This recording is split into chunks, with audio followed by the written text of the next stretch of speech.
Welcome to First Strike right here on VSiN. I'm your host, Dave Ross. For the next hour, we're going to break down everything going on with UFC Fight Night between Curtis Blaydes and Chris Daukaus. This one coming to us from Columbus, Ohio. Again, I think I say this each and every week, a sneaky good card once again this weekend. I'm going to talk, of course, to Lou Finocchiaro, Jordan Sherwood, and a surprise in the last block of the show. I'm not going to give it to you now. Let's just say it's going to be worth the wait. But right now, as we do each and every week, we like to start with a man that actually sets the numbers that you see behind me here at Circa Sportsbook. He is Nick Kalikas. You can follow him at Fight Odds on Twitter. And Nick, always great to have you in studio. I'd be remiss if I didn't mention the shirt you're wearing as your Duke Blue Devils have moved on one step away from the Final Four. I know you're excited about that. I'm very excited, yes, sir. And I know we're excited about this fight card coming up on Saturday night in Ohio here. And let's talk about the main event here. Curtis Blaydes, almost a $5 favorite to begin against Chris Daukaus. We've seen this over and over. Now, last weekend in England, the co-main and the main event were smaller favorites, right? But we have seen a lot of these type of favorites in the main events where they've been $3, $4, $5 here. Has any action come in on Daukaus, or has this been all on Curtis Blaydes so far? Actually, the early action that we got was from some sharps, and they bet the dog. So the price did get adjusted down a little bit, and then we got some sharp buyback right away back on the favorite as well. So more sharp buyback came in on the Blaydes side. So we did increase the line, and now we just see the parlays, of course. We talk about it every week. When you have a 3, 4, 500 favorite, everybody wants to throw in a parlay as well. So we are respecting that action from the sharps back on the Blaydes side, and the line increases. It's going towards minus 500 everywhere. You know, you look at Curtis, and I know him well from my Chicago days, and he always feels like the fighter right on the cusp of a heavyweight championship, but maybe, coming up a little bit short. Against a guy like Daukaus, we believe this is going to be the stylistic boxer against the wrestler here in Blaydes.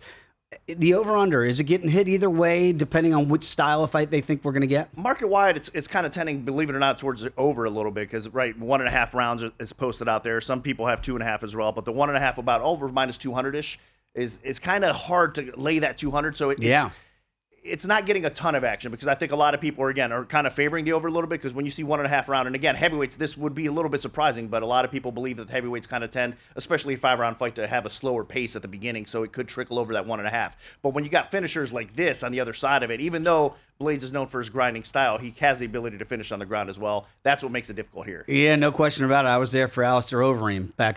That was one that was nasty. That will stay in your memory bank for quite some time. And to that end, Nick, when you see the number here for the fight to go the distance, again, 1.5 to go over that is juiced heavily at minus 195. For the fight to go the distance is plus 200. So it is quite the variance there. But it's almost like, hey, if they get past that threshold, might we then have a slower down fight and Blaydes wrestles and, Daukaus survives and gets to the finish line? I think in most cases you can see that happening, but here I don't think it's going to happen. Again, there's just too many question marks on the Daukaus side. I said that last weekend with the Aspinall fight as well, right? I mean, in deep waters, we still didn't get to see it play out. We still don't know. No, we're not sure, right? I think that's the case here. In round 3, 4, or 5, how's Daukaus going to react, especially if he's underneath Blaydes? I don't think it's going to go too well for him. So in most cases, yes, once you get over that 1.5 mark, you probably will end up going towards the scorecards. But in this fight, I don't think it does. So I think actually the price is short on the under, not going the distance. You know what's interesting to me, too, when you set the number here, Nick, and you've got Daukaus right now, obviously big-time plus money at plus 350. But stylistically, the only way that I could see that he gets the win is by knockout. Yes, sir. And that's plus 450. So it's a little bit more bang for the buck there. Are you seeing any takers, the sharp money, to say, hey, if Daukaus is going to win, this is the only way he can win? That's basically the way you bet it. So, yes, we will get takers on that plus money. And unfortunately, we can't rip off people out there. That's why you're seeing a good price. Right. We try to have fair hold percentages for out there. And again, knockout is the way to go. If you're going to bet Daukaus, he's not going to win on the scorecards. He's not going to win by submission either, even though he does. His brother has some submission skills well. Right. He's not his brother, though, right? So I don't think, again, he's not going to sub Blaydes. So the only way he wins this fight, in my opinion, is by knockout. If you're going to bet him by knockout. I tend to agree with that line of thinking. Again, we're just trying to get you the best value depending on which side you might like in that fight. And that's why Nick sets those odds the way he does. All right, let's talk about Joanne Wood against Alexa Grasso here. And boy, it wasn't that long ago, and Joanne Calderwood, but now Joanne Wood, that she was one of those rising stars, and now she's the veteran here. Grasso has been around the block here, but I'm a little bit surprised at minus 250 for Grasso over the veteran in Joanne Wood. Have you seen any movement so far in this co-main? A little bit of bites on the favorite. That's why the line is increasing on the Grasso side. And it's, again, respected action there. So we're not getting crazy over-the-counter action like double, triple limits or anything like that, but we are getting some respected action on the Grasso side. So the line is climbing her way. I mean, it's just one of those cases right now in 2022 where you see Grasso's kind of on the rise. Yeah. And Wood, I mean, I think her best days are kind of behind her. It's not meaning that she's not capable of pulling off this win or more wins in the future, but I just don't think that she's kind of plateaued. She's probably on the decline more so than on the rise. And Grasso has improved. You watch her fight by fight, everybody realizes she isn't getting better. So I think in this spot, in this time, it's her fight to win. You know, what's interesting too, Nick, again, and I think you make excellent points there as to why Grasso is this decided favorite and taking more of the money this week.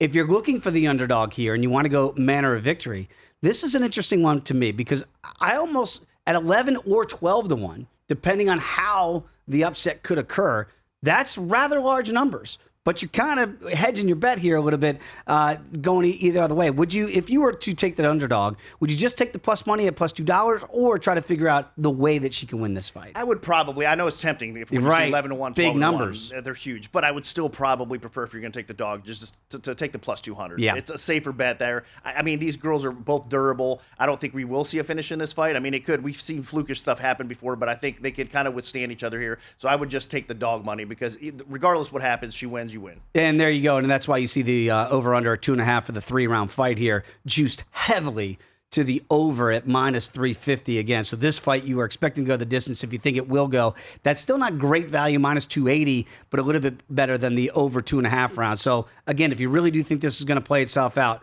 you might want to just go for all the way to finish that round at minus 280 instead of the 2.5 at minus 350. Whenever you have a man nicknamed the Immortal, and that's what Matt Brown's nickname is, it's hard to wager against a guy like that. He's been around the block. Brian Barberena is going to try to test him.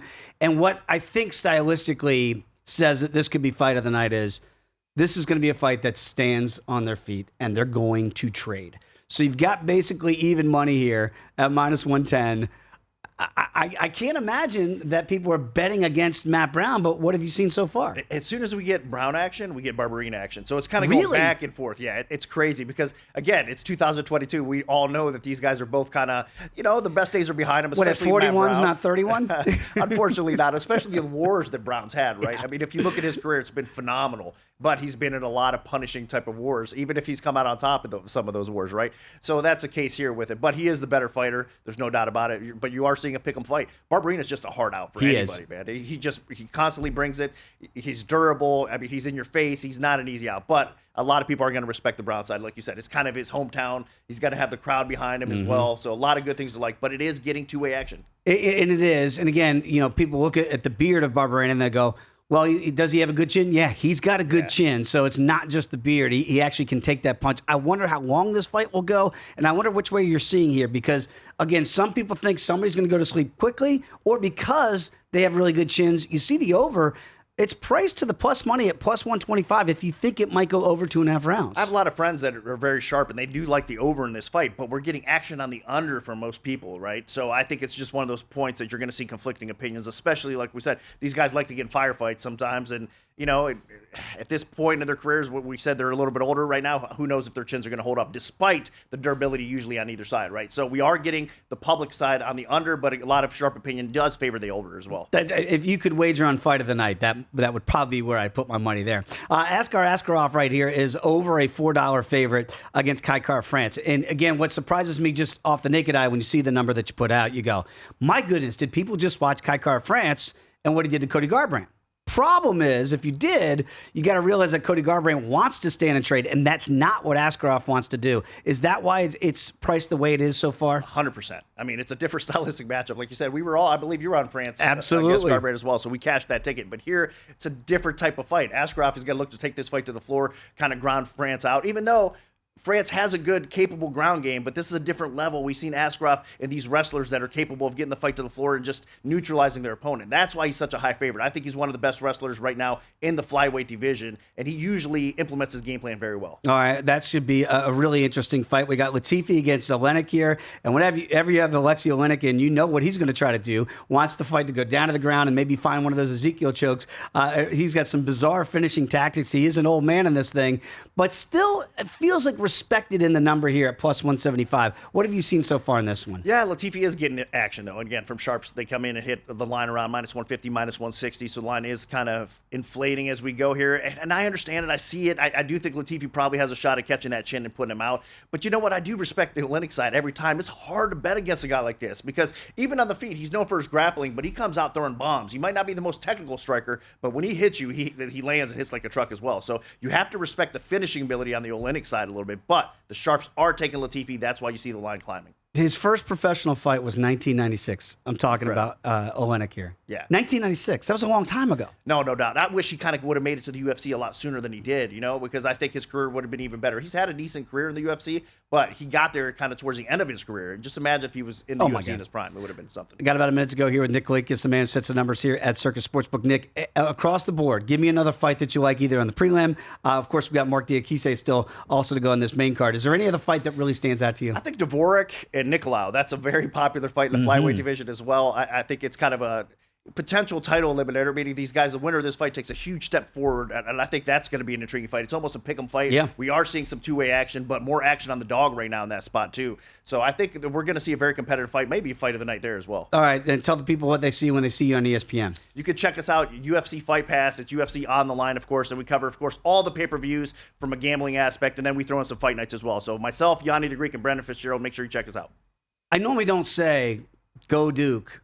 But since you're here and since you're rocking the shirt and they might get to the Final Four, there it is. Halfway there. Nick, really appreciate your time and information as Thank you, always. sir. Great to have Nick Kalikas on each and every week right here at Circa Sportsbook. When we come back, Lou Finocchiaro is going to join us and we'll break down the fights through his eyes. Come on back. It's First Strike right here on VSiN, the Sports Betting Network.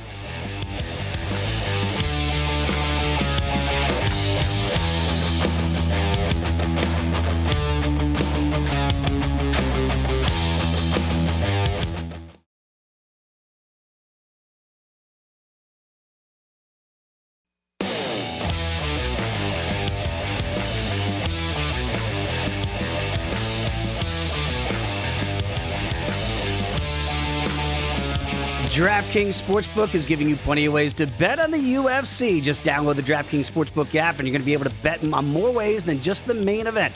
DraftKings has great odds on fight lines, total rounds, and futures for MMA events. Eligibility restrictions to apply. See DraftKings.com/sportsbook for full terms and conditions. Dave Ross back here at the Circa Sportsbook here in Las Vegas. It is First Strike right here on VSiN. Always a pleasure to be joined by Lou Finocchiaro out there in Phoenix, Arizona. And I say that because Lou might have the fight card of the year coming out his way in short order here. And we'll get to that in a couple weeks, Lou. Always a pleasure to have you on First Strike. Let's talk about this fight card here in Columbus, Ohio. And I did want to get to a fight that you like on the prelims. I see Chris Gutierrez as a small underdog. Do you like said dog? First of all, Dave, thanks for having me on. This show is really well done, and I love to watch it each week. And as far as Gutierrez against, excuse the pronunciation, I believe his last name is Bacharal. This should be a real whale of a fight.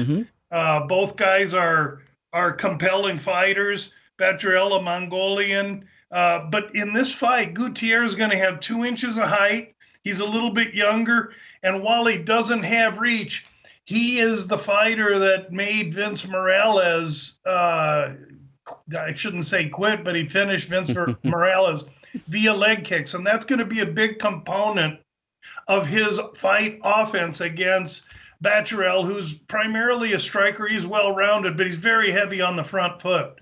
I think that Gutierrez has been in with better. He's fought Valiev twice, and he has a wealth of experience over the Mongolian fighter. And for that reason, I think that Gutierrez at any kind of dog money is a very worthy consideration. Yeah, still getting that plus money right now, plus 110. Lou, I want to stay in the prelims because there's some attractive names and numbers on the prelims before we move up to the main card. Now, I want to start with Sara McMann, and it wasn't that long ago that we look at Sara and say, well, this is a title contender now. A significant underdog here, plus 170 against Carol Rosa. She is minus $2 here. What do you make of this fight here? And McMann now, she's 41 years of age going up against a 27-year-old in Rosa. Yeah, that's right. And McMann has shown some signs of being a 40-year-old fighter, but Her cardio's still good, her base is solid, and she's a wrestler. And wrestlers are kryptonite to BJJ specialists, and that's what Rosa is. Now, Rosa is a submission specialist, and unfortunately for McMahon, she has been subbed, so she's going to have to watch that. But I like the heavier McMahon as a live dog in this spot. I believe her wrestling can get it done, and I think she fights this fight for 15 minutes from top position. And McMahon via decision might be also another worthy consideration. Absolutely love that breakdown, Luke, because I'm with you there. If she can get this down to the mat, you do not want to be in a wrestling match with Sarah McMahon for 15 minutes. You're normally going to end up on the short side of that decision. Let's talk about Neil Magny a little bit here, because a big favorite here at minus 275 we're seeing against Max Griffin here. Come back on Griffin right around plus 220. Is this a live dog scenario? Because, again, both guys, you think, well, Magny's been around. He's actually the younger fighter in this fight. I've really tried hard to embrace Max Griffin in this fight, and there's plenty of things to like about him. He comes in with tremendous momentum. He's been a freer fighter lately. Mm-hmm. However, on the Magny side, you got a guy with tremendous cardio, trains at elevation in Colorado. He's a consummate professional, and the only guys he loses to is top 5 welterweights. And unfortunately, Griffin isn't a top 5 welterweight, so I have to lean towards Magny here in a fight that I probably will not participate in. Yeah, I understand that as well. That was a tough one for me. I just thought I love watching Neil Magny fight. He's been a very profitable fighter, but that is a big number now to lay at 275. Again, I'm talking with Lou Finocchiaro. Follow him on Twitter as I do, @GamBlue. Let's get to the main card here, because when you have Mark Diakise on the fight as an underdog, that seems to intrigue me. Lou, does it intrigue you at a plus 130 price tag? Diakise has been a consummate underperformer. And as athletic and mobile as he is, I really think that in this situation, he's in with a striker that's way too much for him. I believe that Diakise's best option in this fight is to take his opponent down. And if he does, I believe he has a chance in this fight. I give him a fighting chance. Interesting handicap there. Both guys around the same age at 29 and 30. Let's get to Latifi against Oleinik here. And again, whenever you have Alexei inside the octagon, the old man, been fighting since 1996 as a professional. Just wrap your head around that for a second. Plus 175 for Oleinik here against Latifi. We know that Latifi probably wants to keep this fight standing. Luke, can he do so to cash that ticket at now ballooned up to minus $2.10? Yeah, this is a fight we wrote up in Point Spread Weekly earlier in the week. I think our price on Latifi was 175, and I had gotten it earlier, even less. So there's been action on Latifi, and I think it's warranted. Latifi used to fight at light heavyweight. He's only 5'10", so he's going to be giving away 4 inches of height to Alexei as well as reach. But Alexei's 44 years old. He's a one-trick pony, but he's specialized, ultra specialized in the submission. The unfortunate thing for Latifi is if he was 2 inches taller, he'd be square. Though his nickname is the Sledgehammer, it should be the Anvil. I don't know that Oleinik, even with his long reach, is going to be able to get any of his arms around this guy. Latifi doesn't have a neck. And quite honestly, Latifi has never been subbed. I think this all points to Latifi more than likely inside the distance. Yeah, it's a great point. If you're trying to be a boa constrictor and you know, suck a guy's, just grab onto that neck and, you know, get the body lock, it's hard if he doesn't have a neck. So I think it's an interesting handicap as well. Askar Askarov, we know what he wants to do against Kai Kara-France, and that is get the fight down to the ground, smother him, and wrestle him. We know Kai Kara-France is going to have to use his takedown defense to keep the fight standing to get a fight like he had against Cody Garbrandt. Which style of fight do you see? Is there any value in the plus 320 dog? Yeah, I think there is, though I lean to the wrestler in a wrestler-striker kind of a matchup like this. When you peel the onion down a layer or two, you realize that, listen, these guys at City Kickboxing, which is where Kara-France trains, They see wrestlers all the time. In fact, a wrestler in that gym, Volkanovski, that's a couple weight divisions higher than him, trains with him. So he knows what's coming. He's prepared for what's coming. And I think that he's going to have some success against Askarov. Askarov's been thrown in with really high-end fighters in the division since he's been there. But Chiara France, I think he's got the ability to keep this up, and he's got dynamite in his hands. This is a tough fight for Askarov. Yeah, I tend to agree with that. And again, a big favorite at over $4 here. So again, if you think the fight can go the distance, that's minus 190. So maybe that could be a better way to go if you don't want to lay the big number, if you think Askarov can make this a wrestling contest. Let's stay in the main card. You got the immortal Matt Brown against Brian Barberena in this one. We believe this fight's going to be a striker's paradise. I can't imagine these guys are going to wrestle. Lou, who's going to win in a battle of bangers? Brown's going to wrestle. Barberena's going to take his body. It'll be an awesome fight. Woo! I cannot wait to see that at about even money right now at minus 110. Joanna Wood back in there, plus $2 here as the underdog against Alexa Grasso. It's a very interesting fight. Again, you've got the older Joanna Wood now. We've seen her for years. Alexa Grasso is not necessarily new to the party here. She's been around too, experienced at 28. What do you make of this matchup, Blue? Too much Grasso improvement, crisp striking, deft movement, tough, and she carries the Mexican heritage. This is way too much Grasso for a fighter in Joanna Wood, the ex-Joanne Calderwood, who is a solid fighter, top 10, but she maybe is going one way while the Mexican fighter Grasso is on the ascent. Yeah, it seemed to I'm picking up exactly what you're putting down there and tend to agree with that analysis. Let's get to the main event here in Curtis Blaydes. Almost a $5 favorite now. That's ballooned up against Chris Daukaus. Daukaus did take some money early. I wonder what you make of the line move here. And Lou, is it in the right direction? Because right now we know, as you mentioned, wrestler, striker, Daukaus wants to strike, Curtis wants to wrestle. Yeah, and I think that Daukaus here is just in over his skis.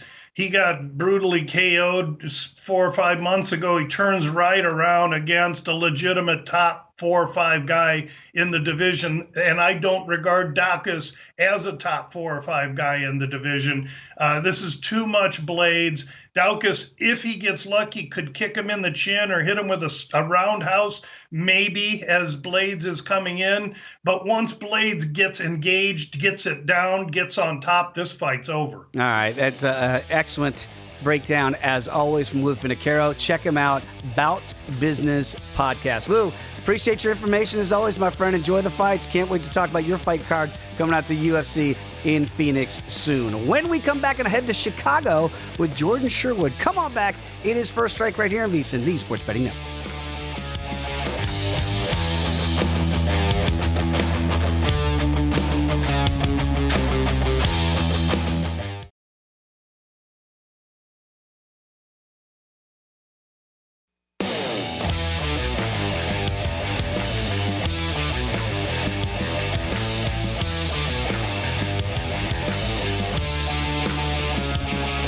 Want more betting insights to give you an edge? Well, check out VSiN's Best Bets podcast. You can listen to daily sports betting highlights from the entire 24/7 stream of VSiN experts tracking line moves, odds, props, wins, losses, and bad beats from sportsbooks in Vegas and across the entire country. Download the VSiN Best Bets podcast now at VSiN.com/podcast or wherever you get your podcast.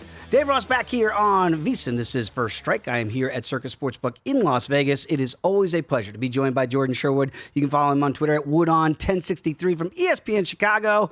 Jordan, great to have you back on, my friend. Before we get into the card, I always say that I like the name of your podcast, the Unnamed MMA Podcast on ESPN Chicago. Tell the people what they get when they listen in. Yeah, they get a little bit more insight into, every single fight week and fight card, the picks that I like, some of the value that I like as well. But we'll break down other stories going on in mixed martial arts. On this past week, we talked about the Colby Covington, Jorge Masvidal stuff going on in Miami. Wow. We looked back at, that's crazy. Absolutely nuts. We looked back at UFC London and just have some fun. Have some fun as much as we can. And we're just not creative enough to come up with a name. So just the Unnamed MMA Podcast, and that's what we're rolling with. Stick with it, Jordan. It's working for you guys. I like it. All right, let's talk about Ilir Latifi here against Alexei Oleinik. And again, Latifi's been bet up significantly out here in Vegas. Started around 175. It's up over $2 now for Latifi. And again, as we know, and anybody who's watched Alexei Oleinik fight, and oh, by the way, he's been fighting since 1996, so you've had a pretty good sample size. He's now 44 years young. Latifi's no youngster. He's 38. What do you make of the number, and what do you make of this fight? I agree with it. I think Latifi should be the favorite, and I think that he should be bet the way that he is. Look at Alexei Oleinik, and especially over his last few fights. Obviously, he's going to look for the submissions. He's going to look to utilize his grappling and get an Ezekiel choke or a rear naked choke. Mm-hmm. I mean, he's got 45 submissions in his career. The issues that I have with that are A, yeah, you mentioned the age. Also, B, you're talking about a guy in Ilir Latifi that's never been submitted in his mixed martial arts career. 3, and kind of jokingly, but not, the dude doesn't have a neck. So what is Oleinik going to grab? And really, more importantly, also, Latifi has really never had to utilize a lot of his wrestling background, and he's got a wrestling background, so he's going to be an extremely difficult guy to take down. He looked solid on the weigh-ins, earlier on Friday, so that's another plus for me. And Oleinik, 4 of his last 5 losses have come via knockout. And I think Latifi, will be patient. He'll look to utilize distance, and he could either land a bomb, which I believe he will. I like Latifi inside the distance to win this fight. But if you don't want to risk that and you think it's going to be kind of a stand-up affair and he's going to be, just preventing the grappling exchanges, then take Latifi to win straight up. I still think there's value even at 225. Yeah, and again, if you like Latifi by KO or TK or DQ, plus 175, so you can turn that minus into a plus number if you're picking up what Jordan's putting down there. Very quickly, on the Oleinik side, if you did back the dog, and I know both you and I I feel like we're both on the Latifi side here, for submission, it's only plus $3. Would you advise people, because you figure that's the only way he's going to win this fight, is by a submission, because that's what he does. Is there any other pathway to victory for Oleinik other than getting this fight down to the ground and get one of those Ezekiel chokes? I don't think so. I don't think he's going to catch, one of those overhand rights that he has is very lumbering at, his age, that Latifi's going to get caught. And I really don't think he's going to sit on top of Latifi for 3 rounds and win a striking exchange. So absolutely. I think we talked about this 2 weeks ago, where the path for the fighter to win was one way. He was going to get a submission. So yeah, I like, I guess if you're going to play Oleinik, you play him to win inside the distance with that plus money on the submission. Yeah, that's why we're always trying to give you the best value out there. So if you're leaning towards a side, you try to find those pathways to victory. You can get even better value out of your bang for your buck. All right, let's talk about Neil Magny against Max Griffin in this one again. Chicago area, we're all familiar with Neil Magny. He's been bet up now to over $2 as well. Earlier in the week, you could have got him priced around $1.90 here against Max Griffin, who's actually the older fighter between these two, even though Magny feels like he's been around forever. What do you make of this matchup? Yeah, it's weird that Max Griffin's the older fighter when Neil Magny's been around forever. Look, I mean, Neil Magny wins fights against guys that have a similar skill set to Max Griffin. And credit where credit's due to Max Griffin, he's looked good. He's got a 3-fight win streak, 2 of those wins via stoppage. But I just don't see a clear path for victory where Neil Magny's not going to have seen it before or just be completely overwhelmed like he has been on the ground or via striking. He's going to utilize his reach. He's going to utilize the clinch. And if he has to get it to the ground, I think he's going to, have an advantage there. So, yeah, I think Neil Magny probably at, that price there you see on the screen, 275, a lot to lay. So maybe you look to put him into a parlay with a couple other fighters on there. But I think there's value actually in Magny via decision. That's likely the play that I'm going to make tomorrow at $1.20. I think it's worth it. Certainly wouldn't be surprised if Magny does get a finish because his cardio is awesome and he could overwhelm a guy like Griffin via strikes. But Griffin hasn't been finished since his fight with Colby Covington, and that was years ago. So decision for Neil Magny is going to be my play tomorrow night. Speaking of big-time favorites, obviously, when you look at the main event and Chicago's own Curtis Blaydes here, almost a $5 favorite now. That's gone up a little bit against Chris Daukaus here. You might see another pathway to better value. And again, this over-under that we've seen here right now is juiced heavily to the over at minus around for a round and a half. But you think maybe there's a different style to play this fight? How would you play this one? Yeah, I would. I mean, I'd look to rely on Curtis Blaydes utilizing his takedowns, not risking at all a stand-up affair against a guy like Daukaus, and eventually get a finish at some point, second, third round, maybe into the championship rounds. Daukaus has never been to a fourth or fifth round in 19 professional or in amateur fights. We don't know much about his takedown defense. I think only opponents have attempted 2 takedowns against him. And while he does have a Brazilian Jiu-Jitsu black belt, we haven't seen him have to utilize it, so we don't know really how good that is. Curtis Blaydes, makes no bones about it. He doesn't want to risk any stand-up. That's right. He's not going to look pretty. He's going to take the fight down. But I'll say this. Curtis Blaydes needs to look. He can't ride out a decision. I think he does, in the back of his mind, understand that he has to get a finish and start finishing guys, because currently the guy that's carrying the strap has knocked him out twice. Mm-hmm. He's not getting a title shot in any time soon unless there's a new champion in the heavyweight division, and he'll get that if he looks impressive over a guy like Chris Daukaus. So I think the path for victory is certainly TKO win for Curtis Blaydes inside the distance. And that is, by the way, at -110. So if you don't want to lay the huge number in Blaydes to win at -475, taking Jordan's advice there, you could go -1.10 for Curtis Blaydes to get this fight stopped. Because again, he's going to try to wrestle, and we saw it against Alistair Overeem up close and personal in Chicago. When he gets you down to the ground, he can be violent on the ground and try to go for that stoppage. So again, I think that's very good advice if you're looking for a better price tag. You have what's called a ridiculous long shot that I see here, Jordan, and it's in the Alexa Grasso fight against Joanne Wood. What would be your ridiculous long shot this week? Yeah, betting on a fighter that is not a submission specialist, who's never even won a fight via submission to get a submission. And that's Alexa Grasso over Joanne Wood via submission. It's 12-1 right now. And really the reason for it is because I'm expecting this fight to be a stand-up affair. Boxing versus the Muay Thai, the boxing of Grasso versus the Muay Thai of Joanne Wood. Joanne Wood's fumbled at times. She's had like those brain farts, if you will, those overwhelming moments. We talked about that, I think, last week with Krylov. Like, why go to the ground with Paul Craig? Right. There's moments where she can't handle the pressure. And I think Grasso might land a strike, might be able to get something to the ground, and then hook in a quick armbar, quick submission. I don't know anything about the ground game of Alexa Grasso because we haven't seen it inside the UFC. But Joanne Wood has been submitted before, and she's left herself vulnerable to those situations. So 12-1, I'm already confident Grasso's going to win the fight. So why not sprinkle that a little bit? Because I did well in my Sweet 16 last night. So why not? Well, yeah, you got some basketball money. I kind of like what you're doing there. I will say this, Jordan. Maybe somebody's listening to you because his numbers here have come down to 8-1 for a submission win here for Alexa Grasso. So maybe if people are really in tune to what you're getting to. I got about 90 seconds to go here with Jordan Sherwood. Again, follow him on Twitter at Wood1063. I'd be remiss if I didn't ask you about Matt Brown, the Immortal, getting back in there against Brian Barberena here. What do you make of this, what we believe should be a Striker's Paradise matchup?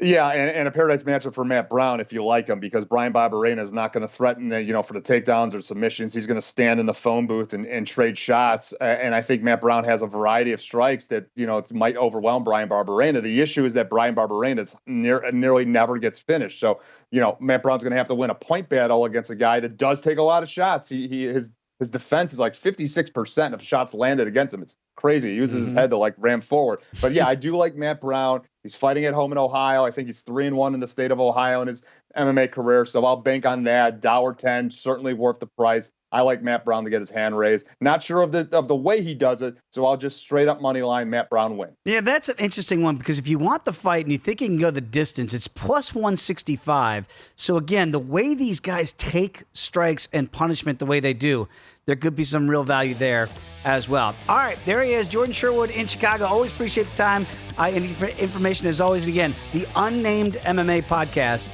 on ESPN Chicago. It's a podcast with no name, but it's a good listen. Appreciate you as always, Jordan. When we come back here, we got a real treat for you. A surprise. Come on back. It's First Strike on VSiN, the Sports Betting Network.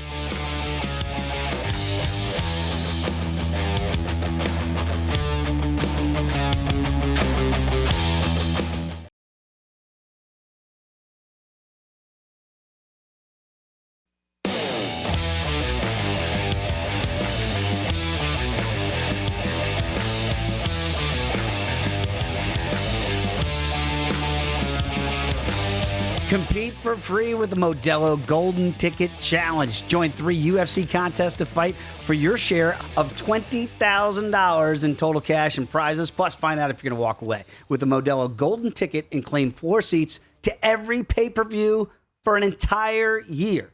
Head to DraftKings.com/Modelo now to get in on all the action. Modelo, the official beer partner of the UFC. No purchase necessary. Must be 21 years of age or older. Terms, conditions, eligibility, and rules are at DraftKings.com. Please drink responsibly. I am Dave Ross. This is First Strike right here on VSiN, and I promised you all in the last block today we would have a real treat for you. Our guy that produces this show each and every week, Britton Hess, is right here with me now because, Britton, you're the guy that makes all of this possible.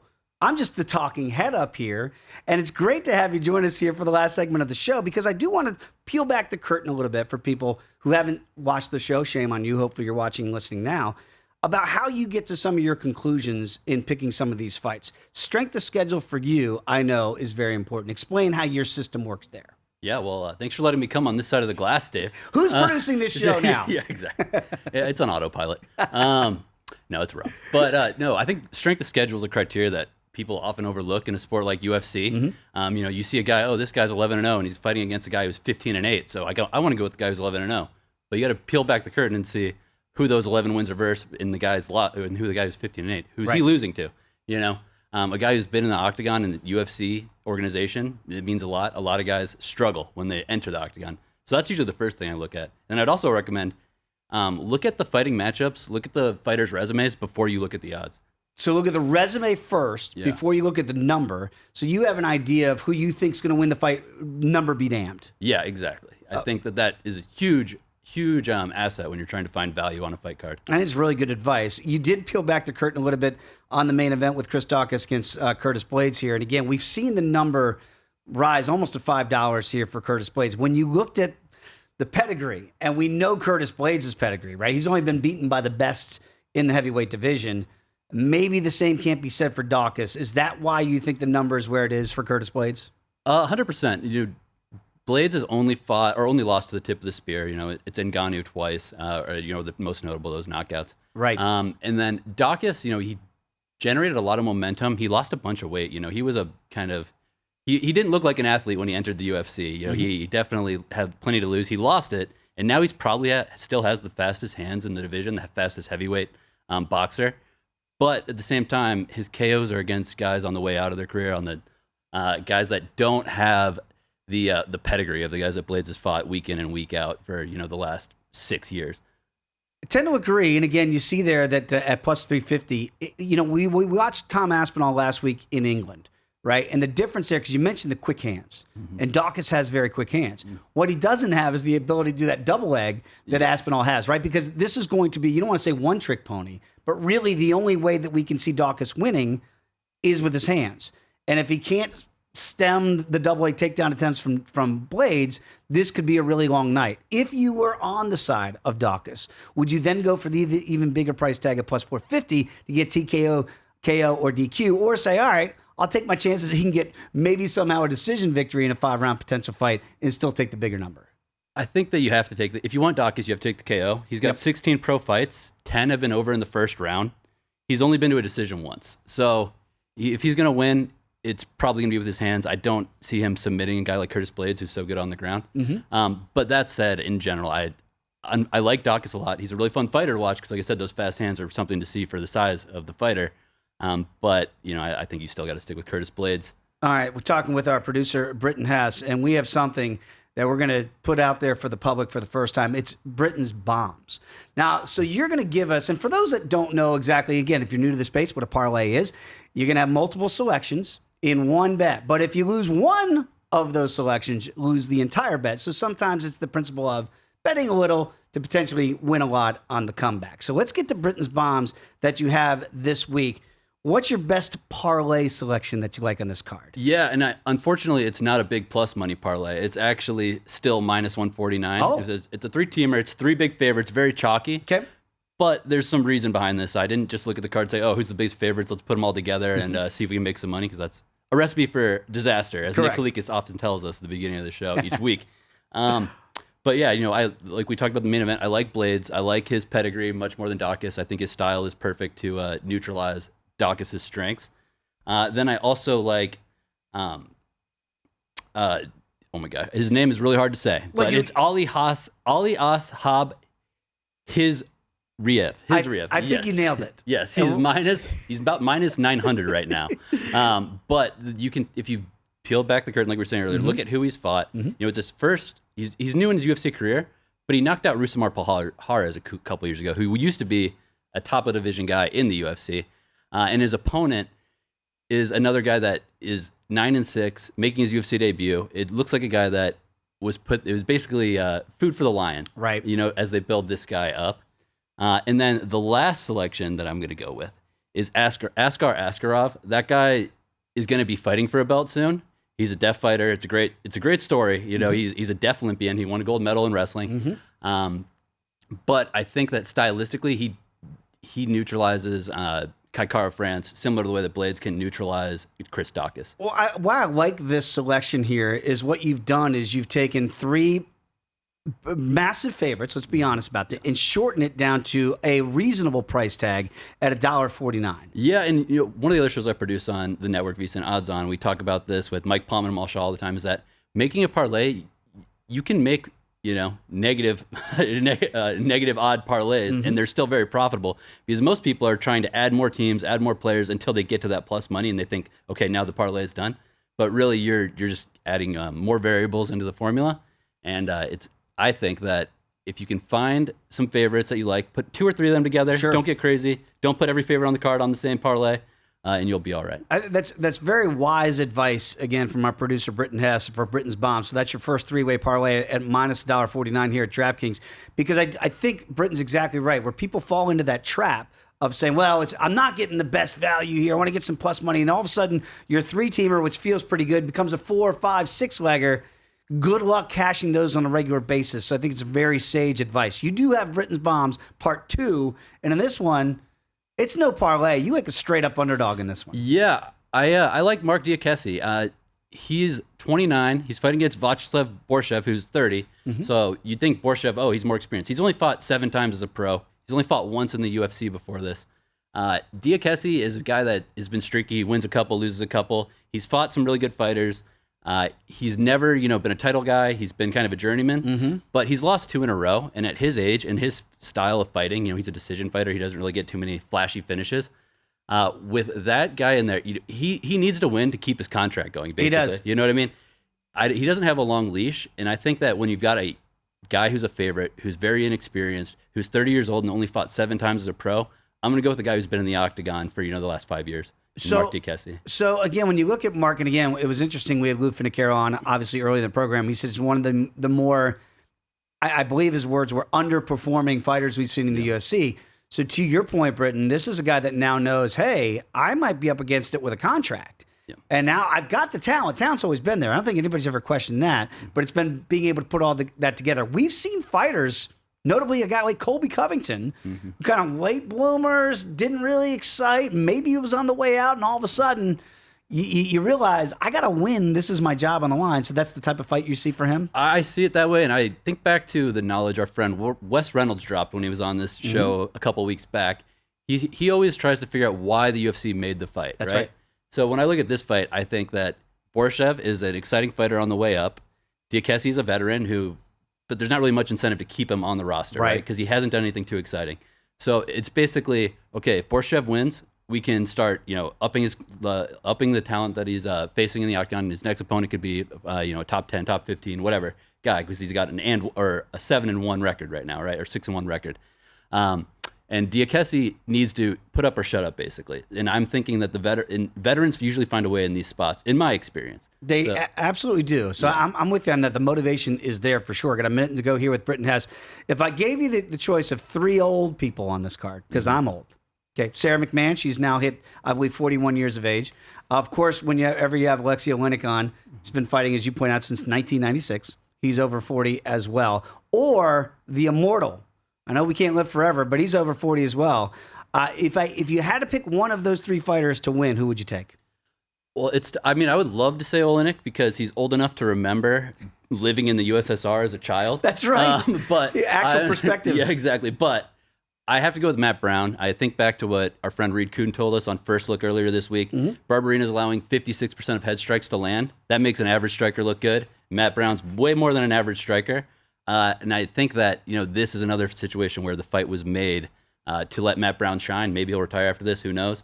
But yeah, I think that this is a good matchup for Matt Brown. Britton, you did a great job. Oh, thank you. Thanks for joining us. Britton's Bombs, everybody. Want to thank Jordan Sherwood, Finocchiaro, and of course Nick Kalikas for joining us in studio as always. Thanks for watching First Strike First Look on Tuesdays, First Strike right here on Fridays. Enjoy the fights. We'll see you next week right here on VSiN, the Sports Betting Network.